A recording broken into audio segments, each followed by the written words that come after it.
Salam planter Indonesia, Assalamualaikum warahmatullahi wabarakatuh. Sambil santai, ini ada pertanyaan dari seorang murid ya, yang bertanya, kalau petani punya lahan 5 hektar itu, apakah harus menangkarkan LSD-Bius camerunicus atau enggak Pak Pendi? Kembali lagi bahwa tujuan dasar kita melakukan introduksi ataupun mendatangkan LSD-Bius camerunicus atau serangga penyerbuk yang nantinya akan menjadikan tanaman kelapa sawit kita itu menjadi wow. Artinya bahwa pembentukan buahnya itu sempurna karena di penyerbukannya tidak hanya didasarkan pada angin saja, tapi ada serangga penyerbuk yang akan membantu pembentukan janjangan kelapa sawit itu sampai borondolan paling dalam. Nah pertanyaannya, apakah seberapa urgennya petani kelapa sawit itu menangkarkan LSD-Bius camerunicus? LSD-Bius camerunicus sebenarnya nggak perlu ditangkarkan, tidak perlu diadakan sekalipun di Indonesia jika memang kondisinya ada.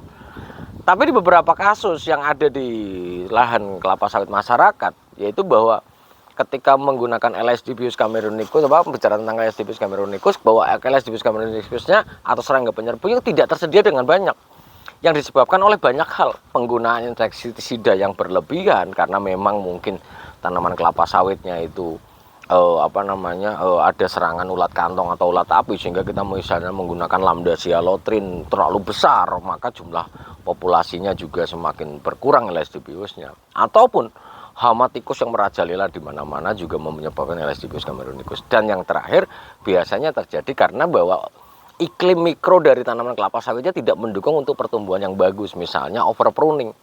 Overpruning yang disebabkan karena jumlah pelepah berkurang, maka suhu mikro tanamannya itu memang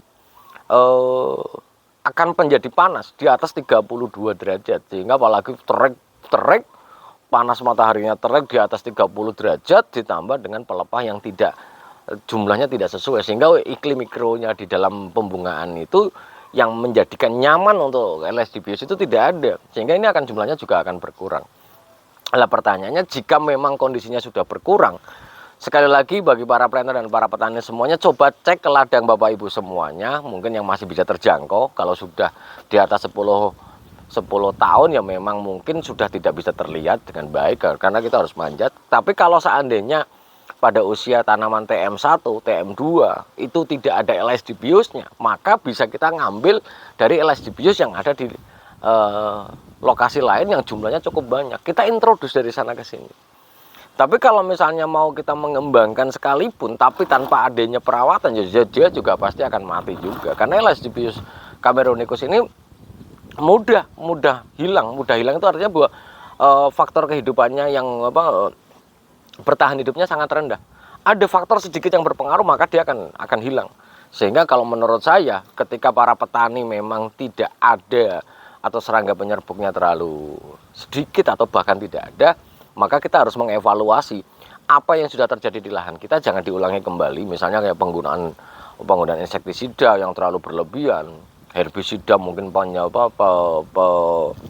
penyemprotnya itu mau ugal-ugalan, ini juga akan bisa berpengaruh terhadap serangan untuk kondisi LSD-Bius camerunicus. Tapi kalau untuk menternak sendiri memang agak repot, lebih bagus mengintroduksi dari luar, kita ambil ke dalam untuk tanaman-tanaman. Misalnya untuk bisa mendatangkan LSD-Bius camerunicus, misalnya kita punya tanaman menghasilkan satu yang masih pendek, yang masih bisa terlihat bunga jantannya, kita ambil dari luar. Yang di daerah gambut-gambutan yang memang misalnya walaupun dia sudah tua tapi memang bunga jantannya banyak LSD-Biusnya, ya udah kita sungkup pakai streaming, kemudian kita bawa mau diintroduksi di sana. Kita akan melihat waktu yang tepat untuk membawanya apa, yaitu adalah ketika di lahan kita yang kecil ini, tanaman kecil ini juga memiliki stok bunga jantan yang lagi mekar yang banyak. Kalau tidak mekar dan kondisinya tidak fresh, kita datangkan ke sana juga percuma gitu loh, karena bahwa balik lagi LSD-Bius camerunicus juga akan nyaman berada di dalam serbuk sari, yang ini memang takdir Allah untuk membantu para petani kelapa sawit, yaitu namanya juga LSD-Bius camerunicus yang akan membantu para petani semuanya. Jadi intinya benang merahnya, apakah perlu menernak sendiri ataupun mengembangkan LSD-Bius sendiri?